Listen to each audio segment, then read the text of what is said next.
Hey everybody, this is Kyle, and here I'm with my good friend Matthew, and we are going to see what can we learn from Albert King. And this is a suggestion by my YouTube friend, Shake Your Guitar Tutorials. I know Matthew Shake. knows Christoph or Shake, Hey, whatever shout you out want to Shake. call him. Yeah. Shake suggested a few people for the series, and this is first time getting to one of his topics. I thought who better to share it with than Matthew here. Now, what's cool about Albert King is I am in St. Louis, and a big part of Albert King's career is based in St. Louis. Ike Turner had a club there back in, I think, the 50s. And Albert King spent a lot of time at that club. So let me share a screen here. I love me some blues. It's just in my soul. That was the first music that really, truly captivated me um, on a level that previously had not. Was when I was invited to improvise in the blues and just open up myself in the present moment to play. Like Yeah. that's just always been to me just the most exciting thing. So I can't wait to learn about one of our legends here. Oh, yeah. This is cool. A little bit more about Albert King. He was he tried to associate himself with BB King with the name Albert King. His name was apparently Albert Nelson. He was born somewhere between St. Louis and Memphis in Arkansas, apparently. Went up by Chicago and then ended up in St. Louis for a big part of his career. And one of the songs he recorded is called Don't Throw Your Love on Me So Strong. And I love these old blues songs because there's so much innuendo. I mean, we could probably take a tangent and going through some of these songs from like the 50s and early 60s, like how dirty is this song when you really think about what they're saying there. But I thought this would be fun to take a look at this old blues song because from today in 2022, looking at a song from like around 1960, it's hard to think what can we learn from it? What can we kind of glean or pull into a different genre or today's world? And something that might be completely irrelevant. That's I going to be one of the best phrases ever, musical blue ears.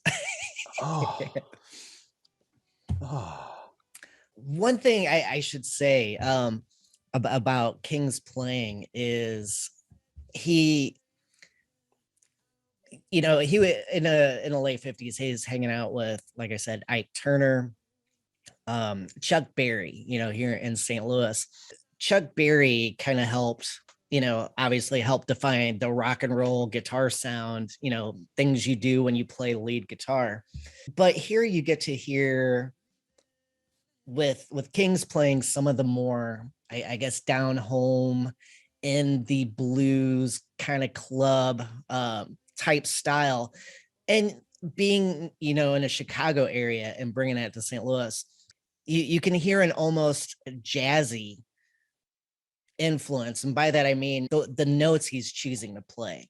It's almost like he's trying to almost be like BB King, but he's not being BB King. I don't know if you heard that, and I'm not the most well versed in BB King, but I know when someone's playing in that style, I'm like, oh, they're trying to do the BB King blues or Memphis blues thing. First reaction to that was Yeah, the band was so subdued. I mean, even when they would crescendo, he was just 110% on top in the mix. yeah, Like never had to worry about missing even bit of like seriously, he could play like tiny little notes and they were always there. They were always on top.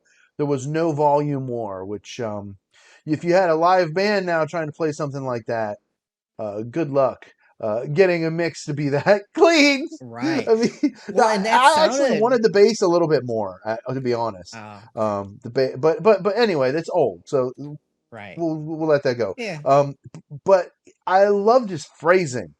I loved how he had varying phrase lengths. You'll have too many blues guitar players, including me when I was learning. I would just run on and run on and run on and think yeah, about the person talking to you. Like exactly. if you were singing. right? You want to make your guitar sing. Like if you were singing, you wouldn't be like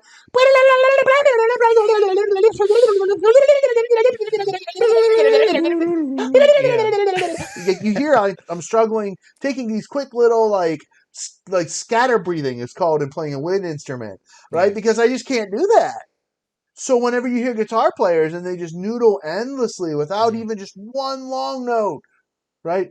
One of the things I loved about that was that the phrasing was exceptional. Like the back and forth of the vocal and the guitar having a conversation, and Yeah. then the guitar solo, it had a mix of short phrases, medium sized phrases, some big long wraparound phrases, and then some punctuation.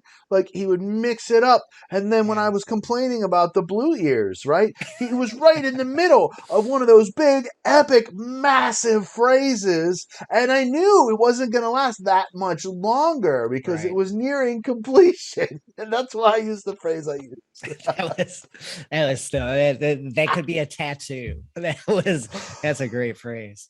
I was thinking about what to learn about this because today's world, I always think about kids learning music and stuff, seeing kids at school and things, and how I know musicians often hate the idea that music is so accessible that you don't need to know anything at all about music in order to make something musical, in order to make a song or a track or whatever you want to call it. And thinking about kids, I've taught playing guitar and things like that.